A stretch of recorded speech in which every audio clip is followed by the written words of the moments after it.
ঘন কালো মেঘে ঢাকা, ঝিরিঝিরি করে বৃষ্টি পড়ছে।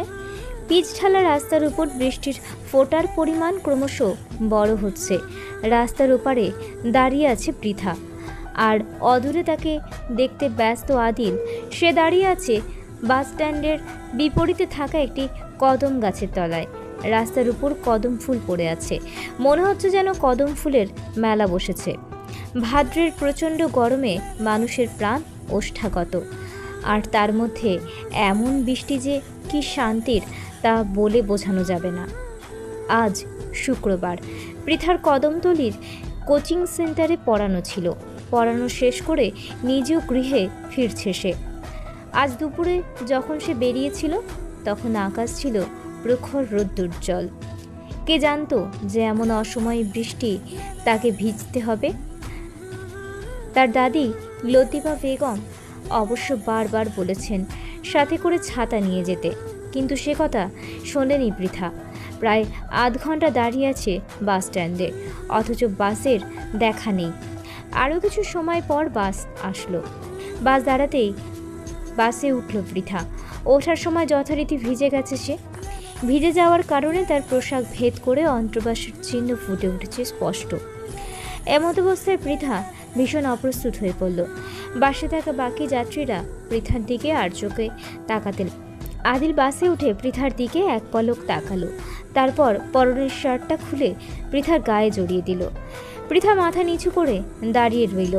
তার খুব খারাপ লাগছে আদিলের সামনে এমন অবস্থায় পড়তে হবে, বুঝতে পারেনি সে। বাস ছাড়ল স্ট্যান্ড থেকে। সারা রাস্তায় পৃথার সাথে একটা কথা পর্যন্ত বলেনি আদিল।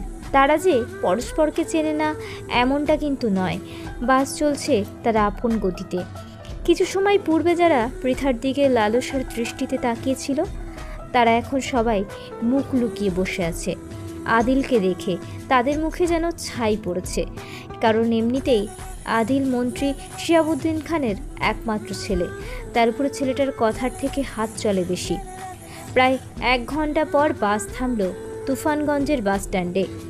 আদিল আর পৃথা নামলো বাস থেকে।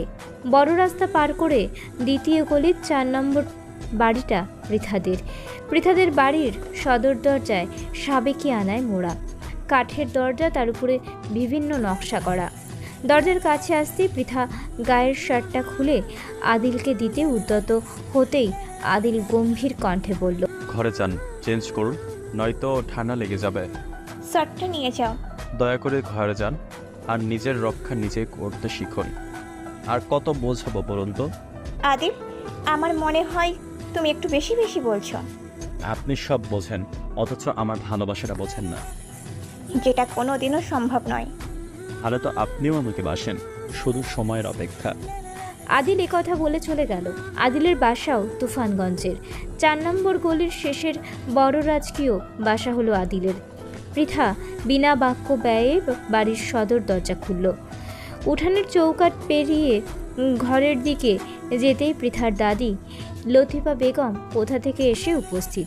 পৃথার দিকে এক পলক তাকালেন, তারপর পৃথার দিকে প্রশ্নসূচক দৃষ্টিতে তাকিয়ে বললেন, ওই সেমরি, খাড়া জামা কেডা দিছে তোরে? দাদি, জানোই তো কে দিতে পারে, তাও জিজ্ঞাসা করছো কেন? কেডা দিছে সেই কথা কইতে কি তোর শরম লাগে? আর বলো না দাদি, বৃষ্টিতে ভিজে গিয়েছিলাম তাই আদিল। পৃথা আর কিছু বলতে পারল না। রিয়াজউদ্দিন কোথা থেকে এসে উপস্থিত হলো। রিয়াজউদ্দিন হলেন পৃথার বাবা। তিনি এসেই হাতে থাকা চালাকাঠ দিয়ে পৃথার পিঠে ঘা বসিয়ে দিলেন। পৃথা ব্যথায় আহ করে চিৎকার করে উঠল। লতিফা বেগম ছেলেকে আটকাতে চেষ্টা করছেন। রিয়াজউদ্দিন বললেন, তোমার লজ্জা করে না? তোমার থেকে বয়সে ছোট এমন একটা ছেলের সাথে তুমি সি। যদি কোনোদিন তোমাকে দেখছি ওই শত্রুর ছেলের সাথে তুমি মিশছো, তাহলে তোমাকে একদম শেষ করে ফেলবো। রিয়াজউদ্দিন আবারও পৃথাকে মারতে উদ্যত হলেই কোথা থেকে আদিল এসে হাজির। আদিলের 2 চোখ অসম্ভব লাল হয়ে গেছে। আদিল চিৎকার করে বলে উঠল, খবরদার, আর একটাও আঘাত যদি পৃথাকে করেছেন তাহলে মনে রাখবেন সেদিন আপনার শেষ দিন। শত্রুর ছেলে হয়ে তুমি আমার সাথে বড় গলায় কথা বলতে আসো? তুমি জানো আমি কি করতে পারি? যেখানে কেউ আমার গায়ে হাত দিলে তার হাতটা শেষ করে দিই, সেখানে তো আমার প্রাণের গায়ে হাত তুলেছেন। একবার ভাবুন তো কি করতে পারি। আদিলের এমন কথায় ভড়কে গেল রিয়াজউদ্দিন। রিয়াজুদ্দিনকে ভরকাতে দেখে মনে মনে হাসলো আদিল। তারপর দাদিকে উদ্দেশ্য করে বলল, দাদি, পৃথাকে ঘরে নিয়ে যাও তো। শ্বশুর মশাইয়ের তো শরীরে মনে হয় পিনিকের অভাব পড়ছে। এই সময় আপনাদের এখানে থাকা ঠিক নয়। কে তোমার শ্বশুর? আমার মেয়েকে মেরে পদ্মায় ভাসিয়ে দিব, তবু তোমার মতো শত্রুর সাথে কোনোদিনও বিয়ে দিব না। পৃথার ঘায়ে একটাও আঁচড় যদি লাগে তাহলে একদম শেষ করে ফেলবো। আবারও প্রচণ্ড বাকবিতণ্ডা শুরু হয়ে গেল। উপায়ন্তর না পেয়ে পৃথা আদিলের সামনে এসে দাঁড়ালো। তারপর বলল, আদিল, দয়া করে এখানে থেকে চলে যাও। তাছাড়া আমি তোমাকে ভালোবাসি না। কেন পড়ে আছো? আফসোস, শুধু আপনি আমাকে বুঝতে পারেন না। আর কিছু বলল না পৃথা। আদিল চলে গেছে। পৃথা নিজেদের ঘরে গেল। তারপর বাথরুমের শাওয়ার ছেড়ে কেঁদে ফেললো হাউমাউ করে। সে আদিলের পাগলামিতে ফেসে গেছে অনেক আগেই। ভালোবেসে ফেলেছে সে। আদিল তার যেন নিত্যদিনের অভ্যাসে পরিণত হয়েছে। প্রায় আধা ঘন্টা ভেজার পর চেঞ্জ করে বের হলো সে। পৃথা আদিলকে ভালোবাসে ঠিকই, কিন্তু তার বহিঃপ্রকাশ করতে চায় না। তাছাড়া পৃথা আদিলের থেকে 3 বছরের বড়। আরও অনেক পারিবারিক সমস্যা তো রয়েইছে। পৃথার বয়স 28, অন্যদিকে আদিলের 25। পৃথার বিয়ের জন্য সম্বন্ধ এসেছিল, কিন্তু সেগুলো সবই আদিল কায়দা করে ভেঙে দিয়েছিল। এমন সময় আদিল ফোন করেছিল পৃথাকে, কিন্তু পৃথা জবাব দেয়নি। প্রচণ্ড ক্লান্তি লাগছে পৃথার। বিছানায় গা এলিয়ে দিতেই রাজ্যের ঘুম এসে ধরা দিল পৃথার দুচোখে। রাত প্রায় 2টা বাজে। চারিদিক নিস্তব্ধ রজনী। পাড়ার মোড় থেকে মাঝে মাঝে ভেসে আসছে কুকুরের ডাক। আদিলের চোখে ঘুম নেই। শিয়াবুদ্দিন সাহেবের ঘুম ভেঙেছে। তেষ্টা পেয়েছে তার। বেড সাইডে রাখা আলোটা জ্বালালেন তিনি। বিছানায় থাকা মালা বেগমের দিকে একবার তাকালেন। দেখলেন তার স্ত্রী বেঘরে ঘুমাচ্ছে, তাই আর ডাকলেন না। টেবিলের ওপরে থাকা জগটায় জল নেই দেখে বিরক্ত বোধ করলেন তিনি। জগ হাতে করে রান্নাঘরে আসলেন। ফ্রিজ খুলে জলের একটা বোতল বার করলেন। জল খেয়ে তিনি নিজের ঘরের দিকে রওনা দিলেন। তারপর থেমে গেলেন। দেখলেন আদিলের ঘরের লাইট জ্বলছে। বুঝলেন ছেলেটা ঘুমায়নি এখনো। অগত্যা ছেলের ঘরের দিকে রওনা দিলেন তিনি। দোতলার প্রথম ঘরটা আদিলের। দরজায় নক করতেই আদিল দরজা খুলল। এত রাতে বাবাকে দেখে ঘাবড়ে গেল সে। ব্যস্ত গলায় বলল, আব্বু, তুমি ঠিক আছো? শরীর ঠিক আছে? আম্মু? এত ব্যস্ত হতে হবে না আব্বাজান, তুমি এখনো ঘুমাওনি। লাইট জ্বলছিল তাই এসেছিলাম। ঘুম আসছিল না? তুমি চিন্তা করো না, আমি শুয়ে পড়বো। আমি পৃথা, মার সাথে কথা বলি। না আব্বু, তা হয় না। যেদিন উনি চাইবে সেদিন সব হবে। তুমি যাও আব্বু, শুয়ে পড়ো। শিয়াবুদ্দিন চলে গেলেন। ছেলেকে নিয়ে ভীষণ চিন্তায় তিনি। ছেলেটা পৃথাকে বড্ড ভালোবাসে। মনে মনে ঠিক করলেন এবার তিনি স্বয়ং রিয়াজুদ্দিনের বাড়িতে পৃথাকে তার পুত্রবধূ করার জন্য সামন্ত নিয়ে যাবেন। রিয়াজুদ্দিন যতই ঘাড়তাড়া হোক না কেন, শিয়াবুদ্দিন জানেন যে কিভাবে তাকে ঠিক করতে হবে। কিন্তু ছেলের কাছে অনুমতি না পাওয়া গেলে তা সম্ভব নয়। রাতের নিকষ কালো আধার কেটে নতুন সকালের সূচনা হয়েছে। মালা বেগম এই ছেলেকে নিয়ে পড়েছেন মহা ঝামেলায়। ছেলে বড় হয়েছে, কোথায় বাবার ব্যবসায় সাহায্য করবে তা নয়, পড়ে পড়ে ঘুমাচ্ছে। মাস্টার্সটাও করবে না বলেছে। তিনি নাকি বাড়ি থেকে রেস্ট করতে চান। পড়াশোনা করে নাকি ক্লান্ত হয়ে গেছেন, তাই আর কি। ছেলের দরজা খুলছে না দেখে মালা বেগম রেগে বললেন, বলি, নবাবের ছেলে সূর্য মাথার উপর উঠে, তুমি কখন উঠবে? হ্যাঁ মালা, ছেলেটা ঘুমাচ্ছে, ওকে ঘুমাতে দাও। কাল অনেক রাতেও ঘুমিয়েছে। আবার এই এই একমাত্র তোমার আশকারা পেয়ে ছেলেটা গোল্লে গেছে। ছেলেটাকে বুঝিয়ে পারলাম না। এই মালা, শোনো না, 1 কাপ চা পাওয়া যাবে? ছেলেটা তোমার জন্য গোল্লাই গেছে। ছোট থেকে এমন না বললে কি মহাভারত অশুদ্ধ হতো? দাঁড়াও, তোমার ছেলেকে টাইট দেওয়ার ব্যবস্থা করছি। বাবা মায়ের চিল্লাচিল্লিতে আদিলের ঘুম হাওয়া হয়ে গেছে। আদিল চোখ বন্ধ রেখে বিছানা হাতড়ে ফোনটা হাতে নিল। 11টা বাজে। ফোনের নেট অন করতেই দেখল পৃথার মেসেজ। আজ বিকাল 4টায় দেখা করতে বলেছে। আদিল ভীষণ খুশি হলো। আদিল রিপ্লাই করল, আপনার সময় হলো। I love you Pritha. Pritha reply দিল না। আদিল বিছানা ছেড়ে ওয়াশরুমে গিয়ে ফ্রেশ হয়ে নিল, তারপর নিচে নেমে আসলো। ডাইনিংয়ের কাছে এসে চেয়ার টেনে বসলো, তারপর বাবার দিকে তাকিয়ে হেসে বলল, আব্বু তোমার একমাত্র আদরের বউ, এত চিল্লাই কেন? শিয়াবুদ্দিন ফিক করে হেসে উঠল। মালা বেগম আরও রেগে গেলেন, ছেলের কান টেনে ধরল। আম্মু লাগছে তো? লাগুক, বদমাইশ ছেলে। আম্মু তুমি কাজ করতে করতে হাঁপিয়ে উঠছো। আমার মনে হয় আব্বুর আবার বিয়ে করা উচিত। ফাইজলামি করিস? তুমি তো জানো না আম্মু, কাল দুপুরে সবাই আমাকে আব্বুকে বিয়ের প্রস্তাব দিয়েছে। বেয়াদব ছেলে, চুপ করো। এই মালা শোনো, মালা বেগম রেগে ঘরের দরজা বন্ধ করে বসে রইলেন। সাবিনা আদিলের কাছে গিয়ে 32 পাটি দাঁত বের করে বললেন, ভাই ফিরছে মরিল ডুয়েলদার সাহেব। মরিড না ওটা আফা, ওটা ম্যারিড হবে। আপনি বাংলায় বললে আমার গানগুলো ঠিক থাকতো। আমায় 1 কাপ চা দিন। ওকে, আই গো টি ওয়েট। আবার সাবিনা আদিলদের বাসাতেই থাকে, সব কাজে মালা বেগমকে সাহায্য করে। টিভি সিরিয়াল দেখে ইংরেজি আর হিন্দি বলার চেষ্টা করতে গিয়ে মাঝে মধ্যে এমন একটা শব্দ বলে ফেলে যার মানে কেউ বুঝতে পারে না। সাবিনা 5 মিনিট পর 1 কাপ চা নিয়ে আসলো, আদিলকে দিল। আদিল চা খেয়ে বেরিয়ে পড়ল। বাইকটা নিল না, হেঁটে গেল, কারণ আজ অনাথ আশ্রমে যাবে। কিছু বইপত্র আর আনাজ চাল ডাল ওইসব নিয়ে টেম্পো গাড়ি করা হয়েছে জিনিসপত্র নেবার জন্য, ওই গাড়িতে করেই যাবে। বরাবরই এমন করে আদিল, হোক তার বাবা মন্ত্রী, হোক সে মন্ত্রীর ছেলে, তবুও সে সাদামাটা একজন মানুষ হয়ে থাকতে চায়। এই শিক্ষা তার বাবা নানার কাছ থেকে পাওয়া। কথায় আছে, গাছ যেমন ফল তেমনই হবে। আদিলের বিষয়ে তা যথাযথ প্রযোজ্য। আশ্রমের সামনে পৌঁছতেই সময় লাগলো প্রায় আধ ঘন্টা। আশ্রমের গেটে বড় বড় করে লেখা আলোকমালা। প্রসঙ্গত এই নামটি রেখেছে আদিল নিজ। এখানে অনেক বাচ্চাও আছে, আবার কয়েকটি মেয়ে আছে যাদের পতিতালয় থেকে রেস্কিউ করে আনা হয়েছে। অনেক মেয়েরা কাজের বা ভালোবাসার ফাঁদে পড়ে কাউকে বা জোর করে আনা হয়েছিল। তারা মুক্তি পেয়ে আদিলকে করজোড়ে ধন্যবাদ জানিয়েছে বারবার। মেয়েদের পাওয়ার পর প্রত্যেকটি মেয়ের পরিবার তখন আনন্দে আত্মহারা হয়ে বারবার কুর্নিশ জানিয়েছিল। আদিলকে দেখে আশ্রমের ওয়ার্ডেন মল্লিকা দেবী বললেন, স্যার বসুন। আমাকে নিয়ে এত ব্যস্ত হতে হবে না, সব কাগজপত্র রেডি? হ্যাঁ স্যার, এই নিন।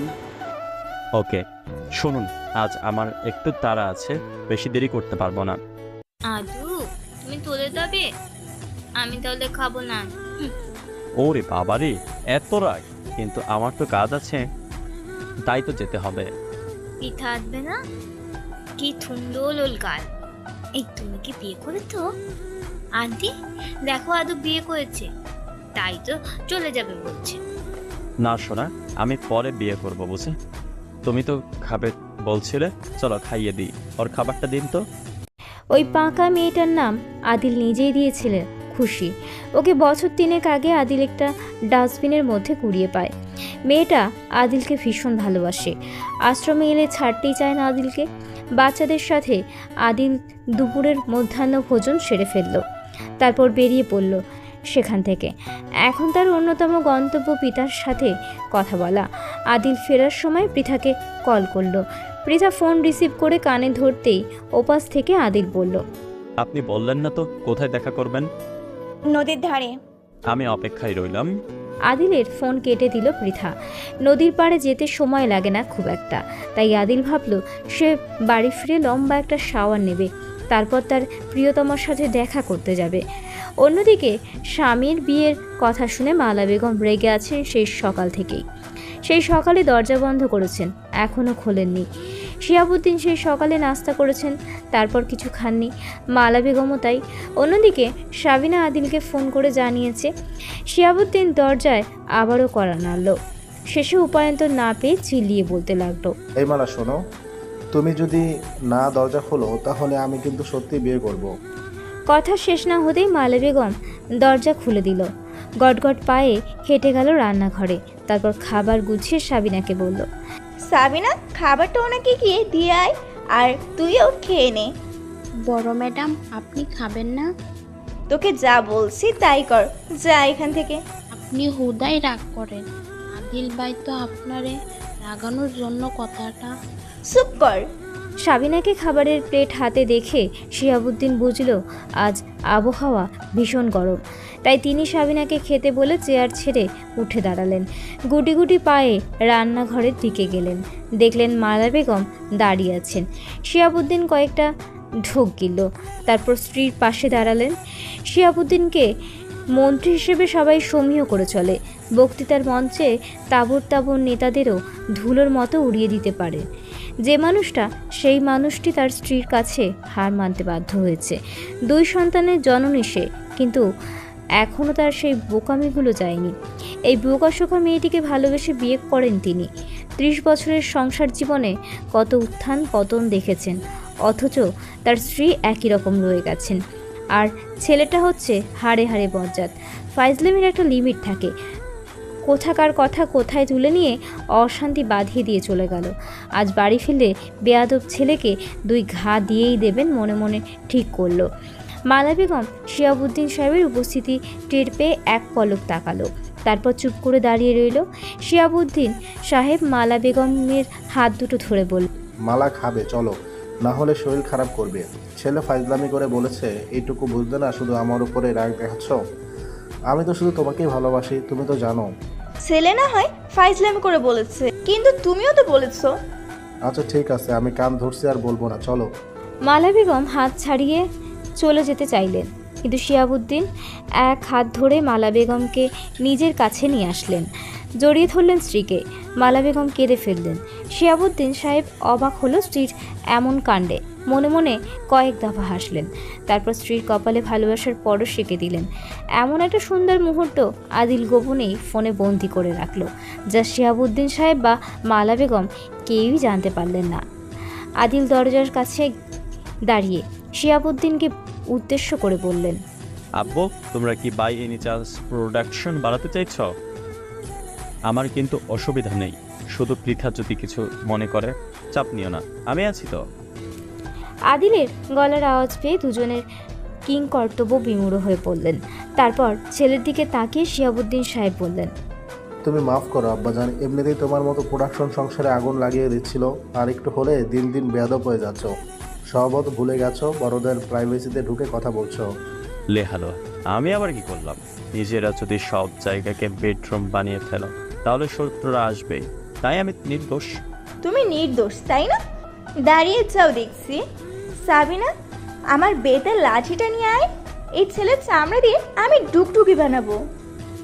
আনতাসি বড় ম্যাম। সাবিনা দোতলার স্টাডি রুমে গিয়ে লাঠি নিয়ে আসলো। আম্মু, আমি ভীষণ ব্যস্ত, পৃথার সাথে দেখা করতে যাব, তাই আপাতত লাঠি বাড়ি প্রস্তুত আসি। টাটা, তোমরা চালিয়ে যাও। ও তাই বুঝি, আজ লাঠির বাড়ি দিয়ে ছাড়বো। আব্বু গো, তোমার বউয়ের মাথায় জিন বহর করেছে, ইমাম সাহেবের বাসায় নিয়ে যাও। হয়তো ছাড়া তুই বাড়িয়ে তাড়াতাড়ি, তোর হবে আজকে। আদিল চলে গেছে। ছেলের কাণ্ড কারখানা দেখে হেসে ফেলল দুজনে। ছেলেটা এমন বলেই বাড়িটা সবসময় গম গম করে। আদিল ব্যস্ত পায়ে নদীর ধারে চলে আসলো। আদিলকে খুশি মনে দাঁড়িয়ে থাকতে দেখে ছোট্টু বলল, ভাইজান, আজ মনে হয় আপনি ভীষণ খুশি। ভাবি আসবেন আজ? নৌকায় ওপারে যাবেন নাকি? তুই রেডি থাকিস, আর শোন, আশেপাশে থাকিস, যেন ডাকলেই পাই। আচ্ছা ঠিক আছে ভাইজান। ছোট চলে গেল। আদিল হাতে পরনের হাত ঘড়িটা একবার সময়টা দেখে নিল। 4:10 অতিক্রম হয়ে গেছে। পৃথার সময় দিলে কখনো তার নড়চড় হয় না, কিন্তু আজ তার সময় পার হয়ে গেছে, কিন্তু পৃথার দেখা নেই। আদিল একবার ভাবলো পৃথাকে ফোন করবে, তারপর ভাবলো না থাক, আজ নয়, আজ না হয় সে একটু অপেক্ষা করুক। কথায় আছে না, অপেক্ষার ফল মিষ্টি হয়। সেই মিষ্টি ফলের স্বাদ আস্বাদন করতে চায় আজ সে। আদিল এদিক ওদিকে পায়চারি করতে লাগলো। মনটা বড্ড উসখুস করছে তার। ছোটুকে 1 কাপ চা দিয়ে যেতে বলল আদিল। ছোটু কয়েক মিনিটের মধ্যে 1 কাপ চা আদিলের হাতে ধরিয়ে দিল। আদিল চায়ের কাপে চুমুক দিল, তারপর হাত ঘড়িটায় দেখল 5টা বাজে। এতটা সময় অতিবাহিত হয়ে গেছে, অবাক হলো সে। পৃথা এখনও আসেনি। চাটা তাড়াতাড়ি শেষ করলো। তারপর পকেট থেকে ফোনটা বের করে পৃথাকে ফোন করতেই উদ্যত হলো। এর মধ্যেই পৃথাকে আসতে দেখলো। পৃথাকে দেখে আদিল আরও অবাক হলো। পৃথা একটা লাল রঙের শাড়ি পরেছে। পৃথা আদিলের কাছাকাছি আসতেই আদিল দেখলো পৃথার মুখটা কেমন যেন ফ্যাকাশে দেখাচ্ছে। পৃথা আরও সামনাসামনি আসতে আদিল বলল, অবশেষে আপনি আসতে পারলেন। আপনার অপেক্ষায় আর একটু হলে আমি অজ্ঞান হয়ে যেতাম। পরনের লাল শাড়ি, চোখে কাজল আর ঠোঁটে। বাজে কথা বলা বন্ধ করো, যেটুকু বলছি শোনো। দয়া করে আজকের পর থেকে আমার পেছন ঘোরা বন্ধ করো আদিল। যে সম্পর্ক কোনো দিনও হবার নয় সেটা থেকে বিরত থাকাই ভালো। নিজের পড়াশোনা আর কেরিয়ারের দিকে ফোকাস করো। নিজের বয়সী কাউকে খুঁজে নাও। আপনার কথা শেষ হয়েছে? এই ছোট, তোর ভাবিকে এক গ্লাস জল দিয়েছে তাড়াতাড়ি। অনেক পরিশ্রম করে এসেছে, মাথা ঠান্ডা করা দরকার। আদিলের এমন কথা শুনে পৃথা একটুও অবাক হলো না। আর হবেই বা কেন? আদিলের গুণাগুণ সম্পর্কে অবহিত সে। তার নারী নক্ষত্র সব জানা। এই ছেলেকে এত বোঝানোর পরেও তার পিছনে পিছনে থাকে সর্বদা। ছোট থেকেই ছেলেটা এমন, একেবারে ঘাড়দারা। যে বয়সে বাচ্চারা খেলনা নিয়ে মশগুল থাকতো, সেই বয়সে সারাক্ষণ পৃথার পিছনে ঘুরঘুর করত। আদিলের করা পাগলামিগুলোতে মনে মনে ভীষণ হাসত সে, কিন্তু আদিলের সামনে সবসময় গম্ভীর ভাব বজায় রাখত। ছোট এক গ্লাস ঠান্ডা জল আদিলের হাতে ধরিয়ে দিল। আদিল জলের গ্লাস পৃথার হাতে নিল। পৃথা গ্লাসটা ছুঁড়ে ফেলে দিল। সাথে সাথেই কাঁচের গ্লাস ভেঙে টুকরো টুকরো হয়ে গেল। আদিল হেসে ফেলল। পৃথা চলে যেতে উদ্যত হলো। এমন সময় আদিল পৃথার এক হাত টেনে ধরল। কোন সাহসে আমার হাত ধরিস? একজন পাগল প্রেমিক হওয়ার সাহস যখন দেখিয়েছি, তখন তো হাত ধরার সাহস আপনা আপনি চলে আসে। ভালোবাসি আপনাকে, তাই এই হাত সারা জীবনের জন্য আপনার ধরতে চাই। আমি আর পছন্দের জিনিসগুলোকে কখনোই হারিয়ে যেতে দিই না, তা আপনি ভালো করেই জানেন। এইসব কোনোদিনও সম্ভব নয়, কারণ আমি তোমাকে ভালোবাসি না আদিল। আপনি মুখে বললেও আমি জানি আপনিও আমাকে ভালোবাসেন। না না না, ভালোবাসি না, কখনো ভালোবাসি না, আর কোনো দিনও ভালোবাসবো না। Okay, just wait, I can prove ইট।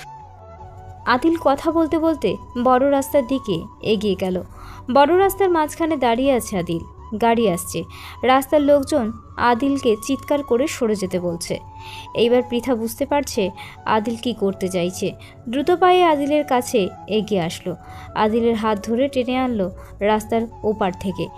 তারপর কষে এক থাপ্পড় বসিয়ে দিল আদিলকে। থাপ্পড় খেয়ে আদিল হেসে ফেলল। পৃথাকে বলল, আমি জানতাম আপনি আমাকে ভালোবাসেন, তাই তো বাঁচাতে চলে আসলেন। একবার বলুন সেই ভালোবাসার কথা। ওটা তোমার ভুল ধারণা আদিল। মানুষ হিসেবে এটা আমার কর্তব্য ছিল। ও তাই নাকি? শুনুন, আপনি তাই যাই বলুন না কেন, আমি মৃত্যুর আগে পর্যন্ত আপনার হাত ছাড়তে পারবো না। কোনোদিনও সম্ভব নয়। পৃথার কোনো কথা না বলে বেরিয়ে গেল। আদিল ঠায় দাঁড়িয়ে রইল কিছুক্ষণ। তারপরে ফোঁস করে একটা নিঃশ্বাস নিল।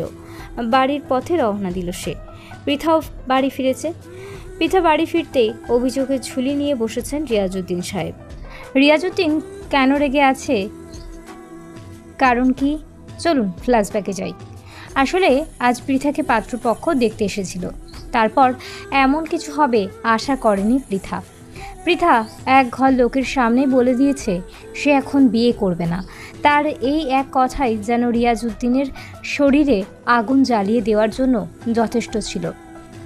পাত্রপক্ষ যাওয়ার সময় রিয়াজউদ্দিন সাহেবকে নানা কথা শুনিয়ে গেছে। আপনার মেয়ের চরিত্রে দোষ আছে। পৃথা এমন কথা সহ্য করতে না পেরে 2-4টে কথা শুনিয়ে দিয়েছে। রিয়াজউদ্দিন সাহেব আরও রেগে গেছেন। পাত্রপক্ষ চলে যেতেই পৃথাকে গায়ের সর্বশক্তি দিয়ে আঘাত করেছে। বেতের মোটা লাঠি দিয়ে আঘাত করেছে। ব্যথায় পৃথার চোখ মুখ খিচে বসেছিল সে। এর মধ্যেই কোথা থেকে লতিফা বেগম এসে লাঠি কেড়ে নিলেন ছেলের হাত থেকে। তারপর সেই লাঠি দিয়েই ছেলের পিঠেই 2 ঘা বসিয়ে দিলেন। ব্যথার চোটেই দম বন্ধ হয়ে গেছে রিয়াজউদ্দিন সাহেবের। হাতের লাঠিটা ছুঁড়ে ফেলে দিয়ে আসলেন রাস্তার ওপারে। আম্মা, তুমি এই বয়সে আমার গায়ে হাত তুলছো? যাদব, তোর লজ্জা নাই?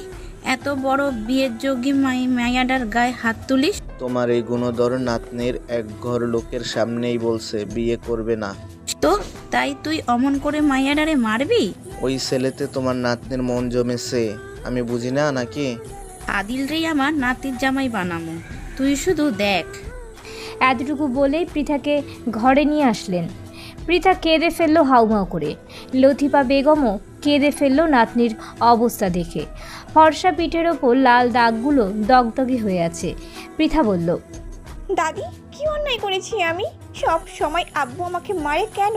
আমাকে আম্মুর সাথে কবরে দিয়ে দিতে পারতো, তাহলে তো আর আজ আমাকে সহ্য করতে হতো না। এমন কথা কইস না রে বোন, আমি রে তাহলে এক কথায় শেষ হইয়া যাম। দিল তোরে মেলা ভালোবাসে বোন, ওরে তুই বিয়া করে সুখী হবি। না, তা আর হয় না দাদি, আমি আদিলের সাথে দেখা করতে যাব। পৃথা চুপ করে রইল কিছু সময়, তারপর উঠে ফ্রেশ হয়ে নিল, বেরিয়ে গেল নদীর ধারে যাওয়ার উদ্দেশ্যে। তারপরে কি হয়েছে তো আপনারা তো জানেনই। রাতের খাবার টেবিলে বসে আছে শিহাবুদ্দিন সাহেব আর আদিল। মালা বেগম খেতে দিচ্ছেন, সাবিনা রান্নাঘর থেকে এটা ওটা দিয়ে সাহায্য করছে। শিহাবুদ্দিন সাহেব খাওয়া থামিয়ে এক পলক ছেলের দিকে তাকালেন, তারপর ছেলের এক কাঁধে হাত দিয়ে বললেন, আব্বাজান, তোমার গালে কেউ কি তার হাত বসিয়ে দিয়েছে? না মানে 5 আঙুলের ছাপ স্পষ্ট বোঝা যাচ্ছে। না মানে আব্বু, আমি গালের ওপর হাত রেখে ঘুমিয়ে পড়েছিলাম, তাই দাগ বসে গিয়েছে মনে হয়। খাওয়াতে মন দাও, তোমার না বয়স হচ্ছে। আম্মু কিন্তু পাবদা মাছটা ধারণ করেছে, খেয়ে নাও, ঠান্ডা হয়ে যাচ্ছে। আব্বাজান, তুমি যেটা খাচ্ছ ওটা তো ইলিশ মাছ, পাবদা মাছ তো রান্নাই হয়নি। আদিল এইবার বিষম খেলো। পিঠা যে তার নরম গালে গরম ছোঁয়া দিয়েছে বলতেও পারছে না। তাড়াতাড়ি খেয়ে আদিল উঠে পড়ল টেবিল ছেড়ে। মালা বেগম হেসে ফেললেন ছেলের এমন কাণ্ড দেখে। শিহাবুদ্দিন সাহেব আর মালা বেগম দুজনেই সবটাই যেন জেনে গেছেন বললে ভুল হবে। পৃথার সব কিছু ফোন করে জানিয়েছেন শিহাবুদ্দিন সাহেবকে। এই মেয়ে যে তার ছেলেকে শায়েস্তা করতে পারবে তা খুব ভালো করেই জানেন তিনি। তাই তো তিনি চান এমন মেয়েকেই পুত্রবধূ বানাতে। দীপ্তি বেগম সন্ধ্যা 8টার দিকে বাবার বাসা থেকে ফিরেছেন। ফিরেই তিনি তার শাশুড়িমা লতিফা বেগমের কাছ থেকেই তার স্বামীর করা সমস্ত অন্যায়ের কথা শুনে অবাক হলো ভীষণ। এইবার বুঝলেন কেন তাকে তার স্বামী 2 দিন বাবার বাসায় থাকার কথা বলল। দীপ্তি বেগম সব শুনে হাউমাউ করে কেঁদে ফেলল। এই মেয়েটাকে তিনি বড্ড ভালোবাসেন। তিনি ভেবে পান না তার স্বামী কিভাবে তার নিজের সন্তানকে এতটা আঘাত করতে পারে। দীপ্তি বেগম পৃথার রুমের দিকে উদ্যত হতেই লতিফা বেগম বাধা দিলেন। দীপ্তি বেগম আঁচলে মুখ লুকিয়ে কাঁদতে কাঁদতে নিজের ঘরে চলে গেলেন। দীপ্তি বেগম হলেন রিয়াজউদ্দিন সাহেবের দ্বিতীয় স্ত্রী। পৃথার বয়স 5 বছর হবে তখন তার মা মারা যায়। মারা যাওয়ার 2 মাসের মাথায় বিয়ে করেন দীপ্তি বেগমকে তিনি। দীপ্তি বেগম ভীষণ ভালোবাসেন পৃথাকে, তাই হয়তো মা হারা মেয়েটা কখনোই মা হারানোর যন্ত্রণা উপলব্ধি করতেই পারেনি। শাশুড়ি যতই বারণ করুক না কেন, মায়ের মন সে কি কখনো শান্ত থাকতে পারে? আর যদি শোনে সন্তানের কিছু হয়েছে, তবে সেই মা কোনোদিনও চুপ করে থাকতে পারবে না। রাতে খাবারও খায়নি পৃথা। 9:30 বাজে দীপ্তি বেগম প্লেটে খাবার সাজিয়েছে পৃথার জন্য। খাবার হাতে নিয়ে পৃথার ঘরের দিকে রওনা দিলেন তিনি। দেখলেন মেয়ের ঘরের দরজা খোলাই ছিল, বিধায় তার ঢুকতে অসুবিধা হয়নি। পৃথা মাথা নিচু করে বসেছিল। দীপ্তি বেগম হাতের খাবারটা বেডের সাইডে রাখা কাঠের টেবিলের ওপরে রাখলেন, তারপর মেয়ের মাথায় স্নেহের হাত রাখলেন। পৃথা মাথা তুলে এক পলক তাকালো, দেখলো তার মা দাঁড়িয়ে আছে। মাকে দেখে কেঁদে ফেলল পৃথা। দীপ্তি বেগম নিজেকে সামলে নিয়ে সযত্নে মেয়ের মুখে ভাত তুলে দিলেন। পৃথার চোখে আবারও জল দেখে মুখটা কঠিন করলেন তিনি। পৃথা চট করে চোখ মুছে খেতে লাগলো। খাওয়া শেষ হওয়ার পর দীপ্তি বেগম পৃথাকে বলল, তুমি আদিলকে ভালোবাসো? জানি না আম্মু। ছেলেটা তোমাকে পাগলের মতন ভালোবাসে। এখানে পড়ে পড়ে তোর বাবার হাতের মার আর কতদিন খাবি মা? আমি রে তোর জন্য কিছুই করতে পারি না। আল্লাহ তাআলা আমার কপালে যে কি লিখেছেন তাই হবে আম্মু। তুমি বেশি বেশি চিন্তা করছো। তাহলে আদিলকে তুমি ভালোবাসো? না আম্মু, ভালোবাসি না। কেমন যেন মায়ায় পড়ে গেছি। আম্মু, তুমি বিশ্বাস করো, ওর কোনো রকম খারাপ কিছু হোক আমি চাই না। তাই আমি এখান থেকে চলে যেতে চাই। চলে যাবি মানে? কোথায় যাবি? কুমিল্লা। ওইখানে মাদ্রাসায় চাকরি হয়ে গেছে আম্মু, তাই আজ আদিলকে আমি চা বলার বলে দিয়েছি আম্মু। আর আদিলের থেকে পালাতে চাচ্ছ, তাই চাকরিটা ওখানে নিয়েছো? না আম্মু, আমি শুধু মায়াটা কাটাতে চাইছি। ওর বয়স কম, অন্যের সঙ্গ পেলে ঠিক আমার প্রতি তার মোহটা কেটে যাবে। এটা মোহ নয় রীতা, এটা হলো ভালোবাসার মোহ। গুছিয়ে নিয়েছো সব কিছু? হ্যাঁ আম্মু। রাত প্রায় 11টা বাজে। পৃথার চোখে ঘুম নেই। ঘুম পাখিরা যেন আজ তার দ্বারে ধরা দেবে না বলে পণ করেছে। পৃথা তার চোখ বন্ধ করলেই রাস্তার দৃশ্য মনে পড়ছে আদিলের। ছেলেটা মাঝে মধ্যে ভীষণ পাগলামি করে। আদিলকে পৃথা নিজের থেকেও বেশি ভালোবাসে। পৃথা ভালোবাসে, কিন্তু সে প্রকাশ করতে পারে না। তার কারণ পৃথার বাবা কখনো মানবে না। আদিল তার বাবার একটিমাত্র ছেলে। আদিলের কিছু হয়ে গেলে পৃথা নিজেকে কখনোই ক্ষমা করতে পারবে না। অন্যদিকে আদিলের ঘুম নেই চোখে। আজ পৃথা শাড়ি পরেছিল, কি অপূর্ব সুন্দরী লাগছিল আদিলের চোখে, তা আদিল প্রকাশ করতে পারছে না। তারপর পৃথার দৌড়ে এসে ওকে বাঁচানোর দৃশ্য কিছুতেই ভুলতে পারছে না আদিল। আদিল 100% নিশ্চিত যে পৃথা ওকে ভালোবাসে, কিন্তু প্রকাশ করতে চাইছে না।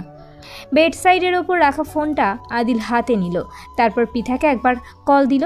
রিং হওয়ার সাথে সাথেই পৃথা রিসিভ করলো। ফোনটা রিসিভ করে পৃথা চুপ করে রইল। আদিল বলল, আমার ফোনে অপেক্ষায় ছিলেন বুঝি? একটু ভালোবাসুন না। আপনার অপেক্ষায় আমি মনে হচ্ছে রোগা হয়ে যাচ্ছি। পৃথা চুপ করে রইল। আদিল বুঝলো কিছু একটা চলছে পৃথার মাথায়। আদিল আবার বলল, কি ব্যাপার বলুন তো? মনে হচ্ছে যেন আজ আপনার আকাশে ভীষণ মেঘ জমেছে। তারা আমাকে অসময় বৃষ্টিতে ভিজিয়ে দিতে চাচ্ছে। বারবার আমিও রাজি। আমার এক আকাশ সম ভালোবাসা আপনার মনে উজাড় করে দিতে। আমার মন হরণে। এই আপনি কথা বলুন না প্লিজ। আপনার নীরবতা যেন পাহাড় সম দেওয়ার তুলে চলেছে আমার মাঝে। আপনি যদি কথা না বলেন তাহলে আমি হয়তো শ্বাসরুদ্ধ হয়ে মারা যাব। আপনি বকবেন না আমাকে। এই বলুন না। আপনি বড্ড নিষ্ঠুর। আমি জানি আপনি কাঁদছেন, আমার কারণে কষ্ট পেয়েছেন। পৃথা সত্যিই কাঁদছে। কিভাবে পৃথার সব মনের খবর আদিল জানে? আদিল আবারও বলল, আপনার বাসায় যাব, আপনাকে দেখে চলে আসবো না একবার? মাঝরাতে ফোন দিয়ে আজে বাজে কথা ছাড়া আর কিছু নেই? তোমার পড়াশোনা নেই? টেবিলে বই খাতা পেন পেন্সিল সব আছে, শুধু মায়াবীতিটা নেই। আমি শুধু মাত্র তোমার মোহ আদিল। তাছাড়া তুমি আনম্যাচিওর। আমার প্রতি যে মোহটা আছে সে বয়সের সাথে সাথে সেটা চলে যাবে। এই জন্মে আপনার প্রতি আমার ভালোবাসা কমবে না। আপনার ওই সৌন্দর্যকে আমি ভালোবাসিনি, আমি আপনার সব কিছুকে ভালোবেসেছি।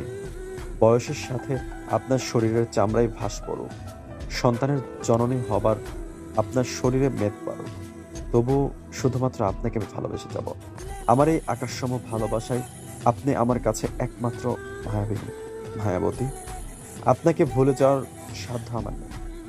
মানুষ চেষ্টা করলে সব পারে, তুমিও পারবে। আমি হয়তো মানুষ নই। একটা গান শুনবে? পৃথা আর কোনো কথা বাড়ালো না। সে জানে আদিলের সাথে কথাই পারবে না। চুপ করে রইল। আদিল শুরু করলো। আদিলের গান শুনতে শুনতে কখন যে পৃথা ঘুমের অতলে তলিয়ে গেছে সে নিজেও জানে না। পৃথা এখনও ফোন কাটেনি। আদিল স্পষ্ট পৃথার শ্বাস প্রশ্বাসের গতি শুনতে পাচ্ছে। আদিলও একসময় ঘুমিয়ে পড়ল। রাতের অন্ধকার কাটিয়ে সোনালি সকালের দেখা মিলল। সকাল 7টার বাসে পৃথা কুমিল্লা যাবে। রিয়াজউদ্দিন সাহেব পৃথার সাথে যাবে। এখন 6:30টার মতো বাজে। পৃথা রেডি হয়ে গেছে। দীপ্তি বেগম পৃথার জন্য পরোটা আলু ভাজি করে দিয়েছে। সে জানে পথে পৃথার খিদে পাবে। পৃথা ঘর থেকে বেরোতেই লতিফা বেগম বললেন, সেমরি, আদিল জানে তুই যে যাইতাছিস? কেন? ওকে বলার কি আছে মা? কোনোদিন হবার নয়, তাই তুমি আর আম্মু সেই নিয়ে দয়া করে মাতামাতি করো না। ওকে জানানোর দরকার নেই। আমি অশান্তি থেকে মুক্তি পেতে চাই। আসলাম। আমার পোলারে আমি বুঝা নিব, তুই রাজি হ শুধু। আমার আর ওর বয়সটা দেখেছো? লোকে কি বলবে? পৃথা চল। রিয়াজউদ্দিন সাহেবের কথায় পৃথা বেরিয়ে আসলো। মেয়েটা চলে যাচ্ছে। দীপ্তি বেগম রান্নাঘরের দরজায় দাঁড়িয়ে আঁচলে মুখ লুকিয়ে কাঁদছেন। মেয়েটাকে বড্ড ভালোবাসেন তিনি। পৃথা চলে গেল। ভাবলো হয়তো আদিল এইবারে খুব সহজেই পৃথাকে ভুলে যেতে পারবে। বাস যখন আদিলদের বাড়ির রাস্তা দিয়ে যাচ্ছিল পৃথা তখন আর চোখে কয়েকবার আদিলের ঘরের ব্যালকনিতে নজর বোড়ালো। আদিলের দেখা মিলল না। পৃথা নিজের মনকে শান্ত করে নিল। কুমিল্লা পৌঁছতেই দুপুর হয়ে গেল পৃথাদের। আগে থেকেই বাসা ঠিক করে রাখা হয়েছিল। আসলে এই বাসাটা মাদ্রাসার তরফে পৃথাকে দেওয়া হয়েছে। এই বাসাটা সেকেলের হলেও বাসার আসবাবপত্র সব মনে হচ্ছে নতুন। দ্বিতীয় তলার বাসাটা পৃথার জন্য বরাদ্দ। তৃতীয় তলায় নাকি মালিক পক্ষ থাকেন, আর তার নিচের তলায় একজন বয়স্কা মহিলা থাকেন। তিনি এই বাসা দেখাশোনা করেন। পৃথা ফ্রেশ হয়ে সবে মাত্র শুয়েছে। এর মধ্যেই পৃথার ফোনে মেসেজ টোন বেজে উঠল। ওপেন করে দেখলো আদিলের মেসেজ। তোমার ওই কাজল কালো আঁখি আমায় যখন দেয় ফাঁকি, তখন তোমার আঁকি পল্লব আমার দৃষ্টি খোঁজে। আমি তখন তোমায় চাইয়া দেখি আমার হৃদয়ের ভাজে। তোমার ওই লজ্জার আঙা ফিরে চাহা আমারে দেখায় আমার এক আকাশ ভালোবাসা, তুমি আমার জীবন রেখা। আমি হয়তো ভীষণ খারাপ একজন বাচাল কবি, এক আকাশ ভালোবাসি আমি উজাড় করে দিব সব। আমার আকাশে রইল তোমার নিমন্ত্রণ, ভালোবাসায় দিলাম তোমায় নিজেকে বিসর্জন। আদিলের এমন প্রেমাশ্রিত বাক্যালাপে পৃথার মহাকাশে সৃষ্টি হলো ভালোবাসার মহাকাব্য। মেসেজটা পড়ার পর পৃথা ঘরের চারিদিকে হরিণীর মতো নজর বুলিয়ে নিল। হাতের ফোনটা রাখতে যাবে, দেখলো আবারও মেসেজ করেছে আদিল। তখন আপনার ওই কাজল কালো হরিণের নাই ওই আঁখি আমাকে খুঁজতে ব্যস্ত, তখন আমি কেবলমাত্র আপনাকে দেখতে ব্যস্ত। পৃথা মেসেজ পড়ে বেশ কিছু সময় বসে রইল। রাত প্রায় 9টা বাজে। দীপ্তি বেগমের সাথে ফোনে কথা বলা শেষ করলো পৃথা। তারপর খাওয়া দাওয়া শেষ করেছে। বাসায় যে মহিলা থাকেন তার নাম বানু বেগম। পৃথার দাদির বয়সী হবেন তিনি। আজ তার সাথে বেশি কথা বলার সময় ছিল না। সব কিছু পরিপাটি করতে করতে সময় লেগেছে তার উপর রাত হয়েছে। পৃথা ঠিক করলো সকালে তার সাথে কথা বলে নেবে। রাত প্রায় 10:30টার মতো বাজে। আদিল ইতিমধ্যে ফোন দিয়েছে 2বার। তৃতীয়বারে ফোন রিসিভ করলো পৃথা বলল, আমি ব্যস্ত আদিল, তাই কাল কথা বলি, রাখছি এখন। ব্যস্ততা নাকি কথা না বলার অজুহাত? তেমনটা নয় আদিল, এইবার আমার পিছু ছাড়ো। তোমার লজ্জা হওয়া উচিত। কেন লজ্জা করবে? তোমার থেকে আমি 3 বছরের বড়। আপনার গণনায় একটু ভুল আছে। ওটা 2 বছর 6 মাস 10 দিন হবে। আদিল আমি রাখছি। আপনি আমার থেকে ছোট না বড় সেটা আমার কাছে ম্যাটার করে না। জীবনের শেষ নিঃশ্বাস ত্যাগ করা পর্যন্ত অতিরিক্তভাবে আপনাকে ভালোবেসে যাব। পৃথা বিরক্ত হয়ে গেছে আদিলের বাক্যালাপে।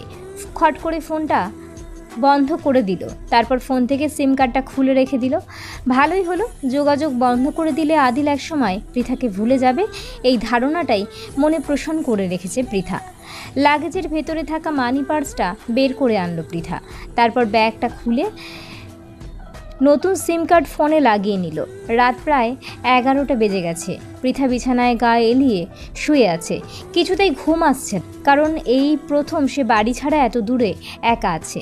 পৃথার চোখের সামনে অতীতের কিছু চিত্র ভেসে আসলো। পৃথা তখন 8ম শ্রেণীতে পড়ে, আদিল পড়ে 5ম শ্রেণীতে। গ্রীষ্মের চাঁদি ফাটা ভ্যাপসা গরম।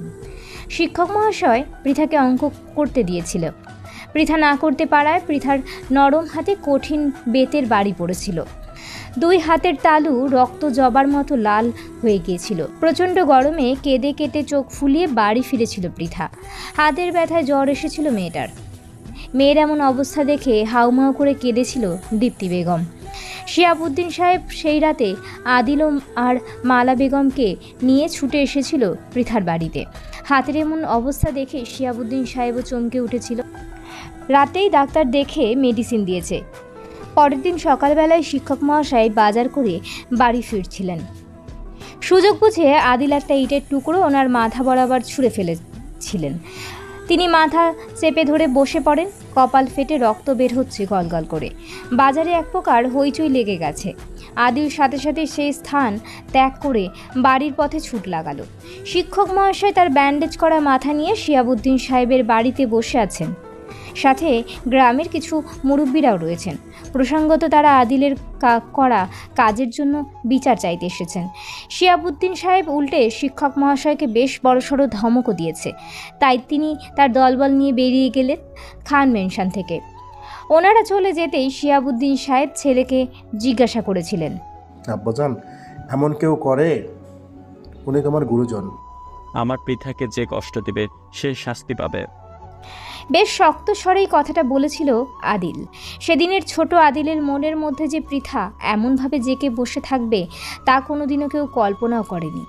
আদিল যখনই কথা বলতে শিখেছে তখন থেকেই কোনোদিনও সে পৃথাকে আপু বলে ডাকেনি। সবসময় পৃথার সাথে থাকতো আদিল। পৃথা তখন সবে ম্যাট্রিক পরীক্ষার শেষ করেছে। তার কিছুদিন পরের ঘটনা। একদিন বিকেলে পৃথা তার বান্ধবীদের সাথে বসে আড্ডা দিচ্ছিল। এমন সময় আদিল কোথা থেকে ঝড়ের বেগে ছুটে এসেছিল। তারপর পৃথার হাত ধরে বলেছিল, আমি আপনাকে ভালোবাসি। আদিলের এমন কথায় পৃথাসহ সবাই নির্বাক হয়ে চেয়ে রইল আদিলের দিকে। তারপর সবাই উচ্চস্বরে একসাথে হো হো করে হেসে উঠল।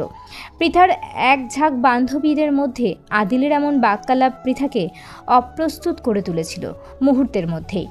পৃথার বান্ধবী রীতিকা আদিলের এক হাত ধরে চোখ রাঙিয়ে বলল, ও তোর আপু হয়তো, তাছাড়া তুমি তো ওর থেকে কত ছোট। ঋতিকা আপু, এই দেখো আমার তো গোঁফ উঠেছে, তার মানে আমি তো বড় হয়ে গিয়েছি। আমি তো পৃথিবীকে বিয়ে করব। গোফদারি উঠলেই বড় কে বলেছে তোকে? রীতিকার কথার পরিপ্রেক্ষিতে আদিল কিছু বলতে যাবেই তার আগেই আদিলকে আর কিছু বলার সুযোগ না দিয়েই পৃথা কষিয়ে একটা চড় বসিয়ে দিয়েছিল আদিলের নরম গালে। তারপর চড় খেয়ে আদিল বাড়ি চলে গেল। পৃথা সোজা শিহাবুদ্দিন সাহেবের কাছে গিয়ে নালিশ করেছেন। তারপর বাড়ি ফিরতেই রিয়াজউদ্দিন সাহেব মেরেছিল পৃথাকে। ওনার মতে এইসব ঘটনার জন্য দায়ী পৃথা। আদিলের এমন নাছোড়বান্দা অবস্থা দেখে শিহাবুদ্দিন সাহেব তাকে ঢাকায় পাঠিয়ে দিয়েছিলেন পড়াশোনার জন্য। মাঝে কেটে গিয়েছে কয়েকটা বছর। পড়াশোনা করে আবারও আদিল ফিরেছে তাদের বাসায়। শিহাবুদ্দিন সাহেবের ধারণা ছিল আদিল হয়তো পৃথাকে ভুলে গেছে। না, তার ধারণাই ভুল। আদিল আরও বেশি আকৃষ্ট হলো পৃথার প্রতি। আদিল পৃথাকে একজন গোলুমলু কন্যা রূপে দেখেছিল। সেই কন্যা এখন একজন পূর্ণবয়স্ক নারীতে পরিণত হয়েছে। এই নারীতে আসক্ত হয়ে পড়েছে সে। দুধে আলতা গায়ের রং, হরিণের ন্যায় টানা টানা চোখ, গোলাপের পাপড়ির মতো ঠোঁট। পৃথা তার বান্ধবী রীতিকার সাথে কথা বলতে বলতে যাচ্ছিল। আদিল পৃথাকে দেখে আবারও মুগ্ধতায় পরিপূর্ণ হয়েছিল। সে সেই দিন পণ করেছে পৃথা ছাড়া কাউকে তার হৃদয় রাজ্যের রানী সে কোনো দিনও বানাবে না। সেই দিন আদিল আবারও পৃথাকে ভালোবাসার কথা জানিয়েছিল। পৃথা বকাঝকা করেছিল, এই ছেলে তো শোধরাতেই যায় না। এর মন মস্তিষ্কের মধ্যে যেন ভালোবাসা নামক পোকাগুলো কিলবিল করছে। পৃথার মনে হয় মাঝে মাঝে যে আদিল নামক প্রাণীটির ভালোবাসার কথাগুলোকে রাস্তার উপর তুলে আছাড় মারতে, কিন্তু সে পারে না। পৃথা অতীতের স্মৃতিগুলোকে সরিয়ে নিয়ে বর্তমানে ফিরেছে। তার মনে হলো সত্যি কি সে দায়ী? তা কী করে সম্ভব? একজন মানুষ অপর মানুষকে পছন্দের কথা ব্যক্ত করতেই পারে, তার জন্য হয়তো স্থান কাল পাত্রের প্রয়োজন হয় না। কিন্তু পৃথা মনে করে এই জগতের ভালো জিনিসগুলো তার জন্য নয়। তার জন্মদাতা পিতা তাকে পছন্দ করে না। সেটাই পৃথার কাছে সবচেয়ে বেশি কষ্টদায়ক। জগতে খারাপ জিনিসগুলো যোগ্য সে। লোকে বলে দীপ্তি বেগম নাকি তার সৎ মা, তো মাই হয়। আপন আর সৎ এই নামক শব্দগুলো তার সাথে যায় না। দীপ্তি বেগম তার কাছে আল্লাহর বান্দার মতো। পৃথার 23টা বছর তার এই মাটাকে দেখেছেন। মানুষটাকে সাবলীলভাবে ভালোবাসেন। তার অন্তরের সব কষ্ট দুঃখ সব টের পান তিনি। পৃথা যেন দীপ্তি বেগমের হৃদয়ের একাংশ। দীপ্তি বেগমের আরও এক সন্তান আছেন, নাম রিয়াদ। আর্মিতে চাকরি করে। রিয়াদ ভীষণ ভালোবাসে বোনকে। আসলে সবটাই দীপ্তি বেগমের শিক্ষার ফল। পৃথাই মানুষগুলোকে তার জীবনে এনে দেওয়ার জন্য উপরওয়ালার কাছে শুকরিয়া আদায় করে বারবার। এইসব কথাগুলো ভাবতে ভাবতে পৃথা ঘুমের রাজ্যে পাড়ি জমিয়েছে। কিন্তু আদিলের চোখে ঘুম নেই। পৃথাকে আরও কয়েকবার কল দিয়েছে, কিন্তু ফোন বন্ধ পাচ্ছে। আদিলের ফোনের গ্যালারি ঘেটে পৃথার ছবি বার করে প্রাণ ভরে দেখল। তারপর ফোনটা বুকের ওপর নিয়ে একসময় ভাবতে ভাবতে ঘুমিয়ে পড়ল সে। অন্ধকার কেটে গিয়ে নতুন সকালের সূচনা হয়েছে। পাখির কিচিরমিচির শব্দে ঘুম ভেঙেছে পৃথার। মোবাইল ফোনটা হাতে নিয়ে দেখলো 6টা বাজে। পৃথা ফ্রেশ হয়ে এসে দীপ্তি বেগমকে ফোন করলো। দীপ্তি বেগম ফোন রিসিভ করলো। পৃথা, আম্মু কেমন আছো? কোথায় তুই? ফোন বন্ধ তোর? সারা রাত চিন্তায় চিন্তায় আমি শেষ হয়ে যাচ্ছিলাম। রিল্যাক্স আম্মু, এভরিথিং ইজ ফাইন। নতুন সিম নিয়েছি যাতে আদিল যোগাযোগ করতে না পারে। তোর মনে হয় তাই হবে। আম্মু, তোমাকে ছাড়া আমার ভালো লাগছে না, তুমি আমার কাছে চলে আসো। দেখো মেয়ের কাণ্ড, মাত্র কদিন হলো তাতেই মন খারাপ করছে। শ্বশুরবাড়িতে গেলে কি করবি তখন? ওই জন্য ডিসিশন নিয়েছি বিয়ে করব না। রাখি আম্মু। পৃথা ফোন কেটে দিল। মেয়ের বোকা বোকা কথা শুনে এক দফা হেসে ফেললেন তিনি। সকাল প্রায় বাজে 9টার মতো। পৃথা তৈরি হয়ে নিচে নামছে। বানু বেগম পৃথাকে আসতে দেখে একগাল হেসে বললেন, পৃথা, ঘুম হয়েছে তোমার ঠিক মতো? না দাদি, নতুন জায়গায় একটু সময় লাগবে। নাস্তা করে নাও। আপনি আমার জন্য এত কিছু করছেন, আমাকে ডাকলেই তো পারতেন, আমি আপনাকে সাহায্য করতাম। রান্নার লোক আছে, ওরাই করছে সব কিছু। পৃথা কথা বলতে বলতে খাওয়া শেষ করলেন। তারপর উঠে খাবারের প্লেটটা বেসিনে রাখতে যেই পা বাড়াবে, বানু বেগম সাথে সাথেই পৃথাকে বারণ করলো। আদেশ করে তিনি বললেন, তুমি খাওয়া দাওয়া আর মাদ্রাসা যাবা, আর কোনো কাম নাই তোমার, বুঝলা? এখন যাও, বেরিয়ে পড়ো, দেরি হয়ে যাবে না হলে তোমার। পৃথা বেরিয়ে গেল মাদ্রাসার উদ্দেশ্যে। আজ তার প্রথম দিন, কোনোভাবেই দেরি করতে চায় না সে। নাস্তার টেবিলে বসে আছে আদিল আর শিয়াবুদ্দিন সাহেব। শিয়াবুদ্দিন সাহেব মনোযোগ সহকারে খাচ্ছেন। আদিল এক টুকরো পরোটা আলু ভাজি মুখে দিল। খাওয়ার বিন্দুমাত্র ইচ্ছে নেই তার। ইচ্ছে হবেই বা কী করে?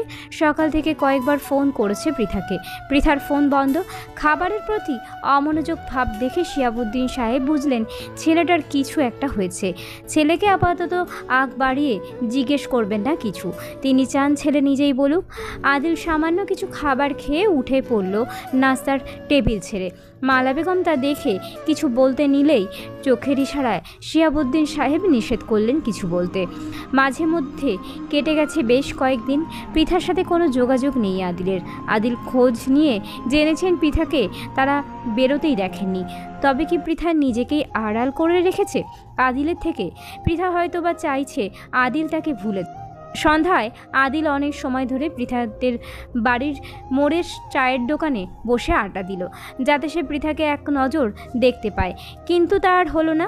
ফেরার পথে দেখা হলো পৃথার বাবার সাথে। আদিল রিয়াজউদ্দিন সাহেবের সামনে দাঁড়িয়ে গম্ভীর কণ্ঠে বলল, পৃথা কোথায়? আমার মেয়ের কথা আমি তোমাকে বলবো কেন? আপনি বলতে বাধ্য। ওর বিয়ে হয়ে গেছে, তাই ভুলে যাও ওকে। বিয়ে? তাই বুঝি শ্বশুরমশাই? বেয়াদব ছেলে, যেমন বাপটা তেমন তার ছেলে। উনি তো আমার বাপ, কিন্তু আপনি তো পৃথার বাপ নয়। আপনি একজন বাপ, বাপ হওয়ার যোগ্যতা নেই আপনার। পৃথা যদি কিছু হয় আমি আপনাকে একদম শেষ করে ফেলবো, বুঝলেন? কথাটা মাথায় রাখবেন, তাহলে আপনার উপকার হবে। আদিল আর রিয়াজউদ্দিন সাহেবের মধ্যে এক পর্যায়ে প্রচণ্ড ঝামেলা শুরু হয়ে গেল। শিয়াবুদ্দিন সাহেব খবর পেয়ে দ্রুত ঘটনাস্থলে উপস্থিত হলো। পরিস্থিতি খুব খারাপ। আদিলকে ওখান থেকে নিয়ে গেলেন তিনি। আদিল ড্রয়িং রুমের সোফায় বসে আছে। শিয়াবুদ্দিন সাহেব ছেলেকে বিষয়টা নিয়ে বোঝালো। মালা বেগম ছেলেকে শান্ত করতে ব্যস্ত। মনে মনে ভাবলেন শিয়াবুদ্দিন সাহেব এইভাবে হবে না, ছেলেটাকে কাজে ব্যস্ত রাখতে হবে। ইদানিং কাজের চাপ বেড়েছে ভীষণ। শিয়াবুদ্দিন সাহেবের গার্মেন্টসের ব্যবসা, তারপর তিনি একজন মন্ত্রী, তার দায়িত্বের শেষ নেই। মিডিয়া যদি কোনোভাবে এমন একটা নিউজ পায় তাহলে রাতারাতি লুফে নেবে অনায়াসে। রাত প্রায় 10টা বাজে শিয়াবুদ্দিন সাহেব আর মালা বেগম ছেলের ঘরে আসলেন। ব্যবসার হাল এইবার ছেলে ধরুক, ওনারা চান। তাছাড়া ছেলে বড় হয়েছে, এক ছেলেকে তো তিনি আর ধরে রাখতে পারলেন না। এই ছেলেটাকে কাজ ছাড়া করতে চান না তিনি। শিয়াবুদ্দিন সাহেবের 3 সন্তান, আদিল হচ্ছে সব থেকে ছোট আর সকলের ভীষণ আদরের। শিয়াবুদ্দিন সাহেব ছেলের পাশে বসলেন, তারপর ছেলের হাত ধরে বললেন, আব্বাজান, আমাদের কুমিল্লার অফিসে একবার ঘুরে আসো, আজ রাতেই বেরিয়ে পড়ো। এদিকের সব বিষয় আমি সামলে নিচ্ছি, তুমি চিন্তা করো না। আম্মু, আমার লাগেজ গুছিয়ে দাও। আদিল রাতের খাবার খেয়ে তৈরি হয়ে নিল। ঠিক করলো আজ সে বাসে করে কুমিল্লাতে যাবে। মন্ত্রীর ছেলে বলে কি সবসময় বাড়ির গাড়িতে করে যেতে হবে নাকি? এইসব মোটেও পছন্দ নয় আদিলের। শিহাবুদ্দিন সাহেব ছেলের সম্পর্কে অবগত, ছেলের কথাকেই অগ্রাধিকার দিলেন। আদিল রওনা দিল রাত প্রায় 11:40 বাজে। রাতে ট্রাভেল করার মজাটাই আলাদা। নিস্তব্ধ নগরীতে রাস্তার দূরপাল্লার বাস ছুটে চলেছে ক্রমাগত। জানলা ধারে সিটটা নিয়েছে আদিল। আজ আকাশে তারার দেখা নেই, মেঘে ঢেকে আছে। ফুরফুর করে ঠান্ডা বাতাস বইছে। আদিল প্যান্টের পকেট থেকে ফোনটা বার করে নিল। তারপর ফোনের গ্যালারি ওপেন করে পৃথার ছবিটা দেখল। 2 ঠোঁট প্রসারিত করে হেসে ফেলল আদিল। এই ছবিটা যদি পৃথা দেখে তাহলে আদিলের কপালে দুঃখ অনিবার্য। পৃথা একটা ফুচকা সবেমাত্র হাঁ করে মুখে ঢোকাচ্ছে, এমন সময় আদিল ছবিটা তুলেছে। এমন ছবি দেখলে তো আর পৃথা চুপ করে মোটেও থাকবে না। পৃথার এমন ছবিতেই আদিলের ফোনের গ্যালারি ভরে গেছে অর্ধেক। আদিল মনে মনে ভাবল, ইস, সে যদি বিয়েটা করেই ফেলতে পারতো তাহলে মন্দ হতো না। বাইরের এমন রোমান্টিক ওয়েদার, আর পাশে বউ না হলে বানায় না। এসব ভাবতে ভাবতে আদিলের চোখ লেগে এসেছিল। কুমিল্লা পৌঁছাতে প্রায় 4টার মতো বেজে গেল। আদিলদের কুমিল্লার একটা বাসা আছে, সেটা পৃথা জানে না। বাসার একটা চাবি থাকে শিহাবুদ্দিন সাহেবের কাছে, আরেকটা থাকে বানু বেগমের কাছে। সকাল হলেও এখনও অল্প অন্ধকার, তাই আদিল বানু বেগমকে ডাকলো না। নিজের কাছে থাকা চাবিটা দিয়ে বাসার ভেতরে ঢুকলো। তারপর লাগেজ নিয়ে সোজা 3 তলার ঘরে চলে এলো। ঘরের দরজায় তালা খুলে বিছানায় ক্লান্ত শরীরটাকে এলিয়ে দিল। বাস জার্নিতে বড্ড ক্লান্ত অনুভব করছে সে। আপাতত এখন ঘুমাবে সে, যাকে বলে লম্বা ঘুম দেবে। অনেক কাজ আছে কুমিল্লায় তার। দীপ্তি বেগম কাল ছোটুর মাধ্যমে জানিয়েছে পৃথা কুমিল্লায় আছে, তাই তো আদিল শান্তিময় ঘুম দেবে এখন। নিয়তির কি পরিহাস, ভাবতেই অবাক লাগে। একই বাসার 3য় তলায় একজন পাগল বদ্ধ উন্মাদ প্রেমিক, আর 2য় তলায় আছেন তার প্রেয়সী, কিন্তু দুজনেই তা জানেন না। শিহাবুদ্দিন সাহেব একমাত্র ব্যক্তি যিনি জানেন পৃথা কোন বাসায় আছে। কুমিল্লা এসে আদিল ভীষণ ব্যস্ত হয়ে পড়ল কাজ নিয়ে। এদিকে পৃথা ব্যস্ত তার মাদ্রাসা নিয়ে। বিকেল প্রায় 4টা বাজে।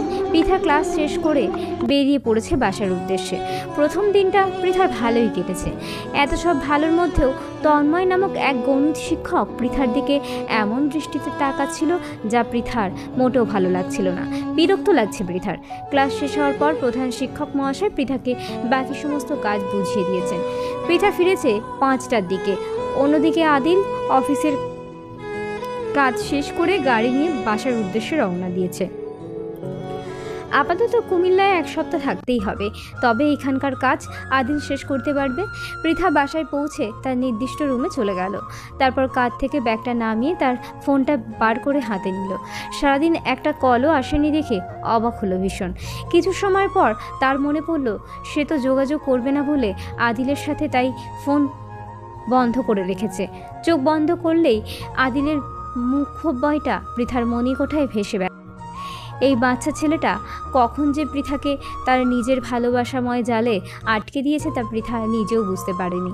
রাতের খাবার রুমে দিয়ে গেছেন বানু বেগম, তাই পৃথাকে নিচে নামতে হয়নি। পৃথা খাওয়া দাওয়া শেষ করে দীপ্তি বেগমের সাথে কথা বলল কিছু সময়, তারপর শুয়ে পড়ল। ঘুম আসছে না তার।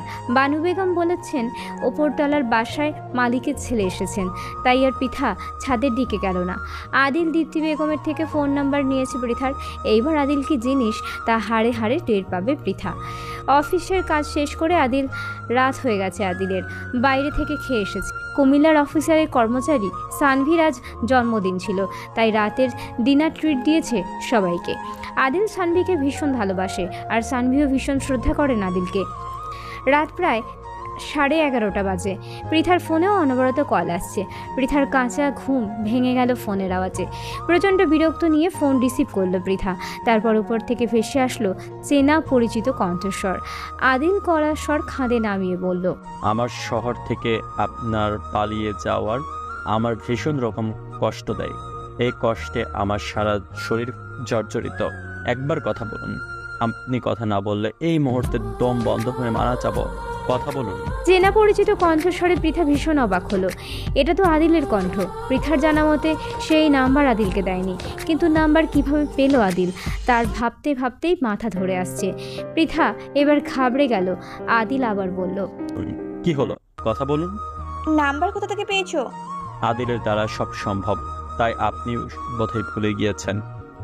আমার পিছু ছাড়ো আদিল, দোহাই তো, রেহাই দাও আমাকে, আমি শান্তি চাই।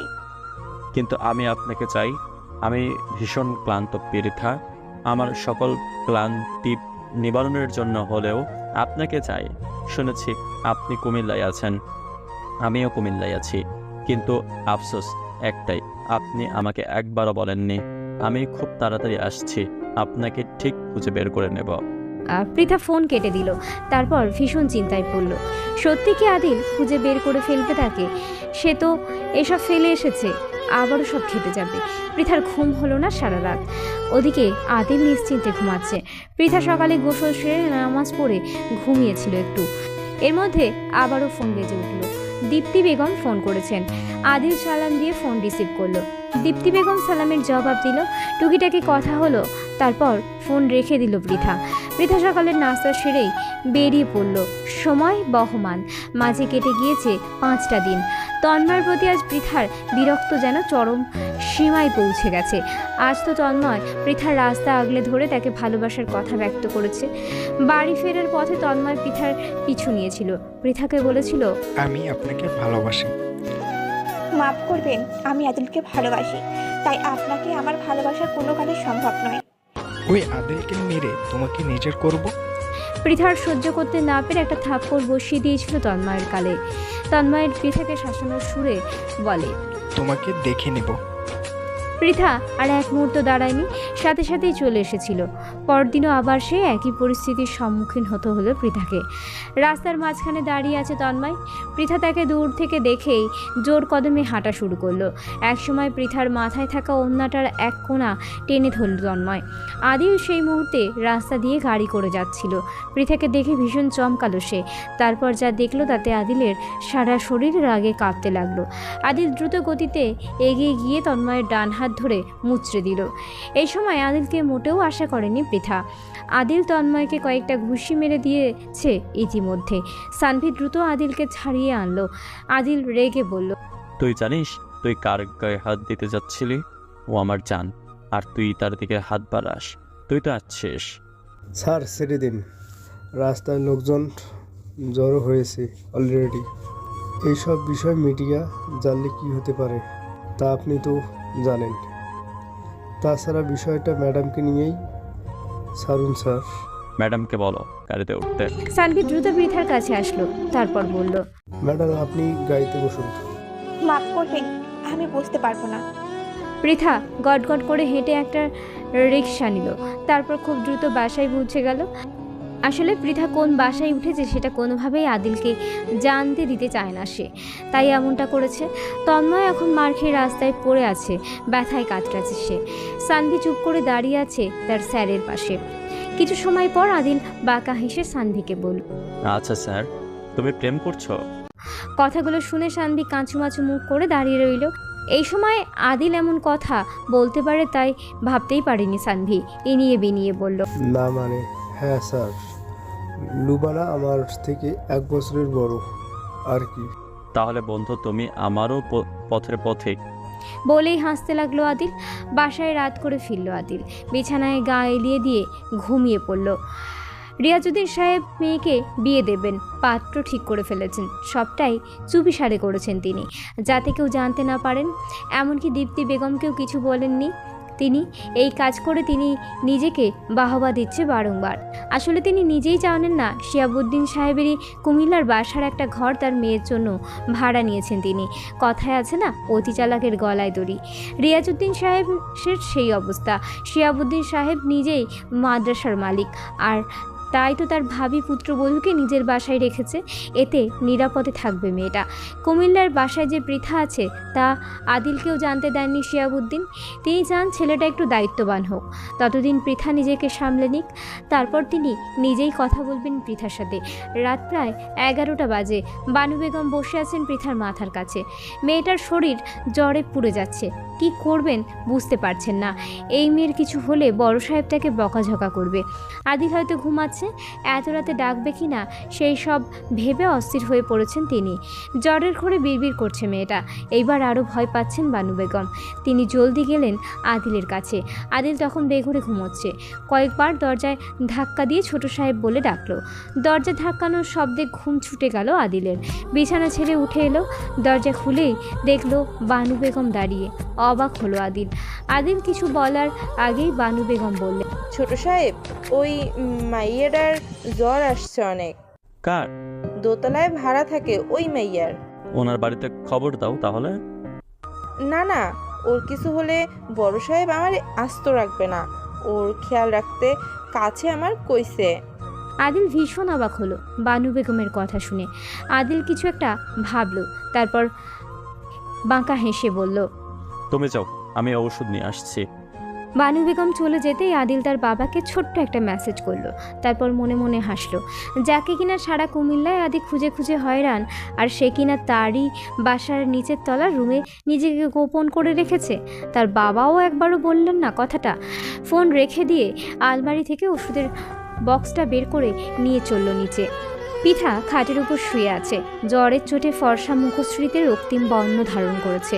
বানু বেগমকে জল আনতে বললেন। পৃথার মাথাটা তুলে ধরল আলতো করে, তারপর থার্মোমিটারটা জিভের তলায় রাখলো আদিল। ঘড়ি ধরে সময় মতো আবার থার্মোমিটারটা মুখ থেকে বের করে দেখলো জ্বর 104 ডিগ্রি। মুখটা শুকিয়ে গেছে একদম। বানু বেগম জল নিয়ে আসতেই ঔষধ খাইয়ে দিল। আদিল বানু বেগমকে বললেন, আপনি শুয়ে পড়ুন, আমিও আছি, বাকিটা সামলে নেব। এইবার বানু বেগম অস্বস্তিতে পড়ল। একটা অবিবাহিত মেয়ের কাছে একটা ছেলেকে তিনি থাকতে দিবেন কিভাবে? বিষয়টা হজম করতে পারছেন না তিনি। আদিল বানু বেগমের অবস্থা দেখে বললেন, পৃথা আমার হব বউ, আপনি চিন্তা করবেন না, যান, আমি আছি, শুয়ে পড়ুন। বড় সাহেব? বাবা সব জানেন, আপনি যান। বানু বেগম নিশ্চিন্তে নিজের ঘরে চলে গেলেন। বানু বেগম যেতেই আদিল পৃথার খাটের পাশে চেয়ার টেনে বসলো। পৃথার জ্বরের মাত্রা বেড়ে চলেছে। হঠাৎ জ্বর আসার কারণ খুঁজে পাচ্ছে না আদিল। জ্বরের ঘোরে পৃথার ঠোঁট কাঁপছে অনবরত। আদিল সেদিকে তাকাতেই বুকের মধ্যে অদ্ভুত তোলপাড় সৃষ্টি হলো। সাথে সাথেই দৃষ্টি সরিয়ে নিল আদিল। আরও কিছু সময় তাকালে হয়তো আজ অঘটন ঘটিয়ে ফেলতো আদিল। একটু ঝুঁকে পৃথার মাথায় হাত রাখলো আদিল। তার হাত রাখতেই ভীষণ অবাক হলো সে। মেয়েটার মাথার চুল ভেজা। এত রাতে কি শাওয়ার নিয়েছিল নাকি? ভাবতেই মনে হচ্ছে এই মুহূর্তে পৃথাকে তুলে একটা আছাড় মারতে। ভিজেছে বলেই হয়তো জ্বর এসেছে ভেবে নিল সে। আদিল তোয়ালে এনে পৃথার চুল মুছে দিল। আদিল খেয়াল করলো পৃথা কিছু বলতে চাইছে, বিড়বিড় করে বলে উঠল, হাত ছাড়ুন বলছি। আদিল চাল্লা আপনাকে। পৃথার কথা শুনে হতবাক আদিল কম্বল সরিয়ে পিতার বা হাত ওঠালো। তারপর ডান হাত ওঠাতেই চমকে উঠল। ডান হাতে পুরুষালী আঁচড়ের দাগ স্পষ্ট। আদিল বুঝল কিছু একটা হয়েছে। পৃথা এখন কথা বলার অবস্থায় নেই। পৃথা জ্বরের ঘোরে আদিলের এক হাত তার বুকের উপর রাখলো। এমত অবস্থায় আদিলের সমস্ত ভাবনা চিন্তা উল্টো পাল্টা হয়ে যেতে লাগলো। আদিল নিজেকে কন্ট্রোল করতে চেষ্টা করছে। এখন একটা চুমুও সে খেতে পারবে না। বিয়েটা হয়ে গেলে আজ সুযোগের সৎ ব্যবহার করতো আদিল।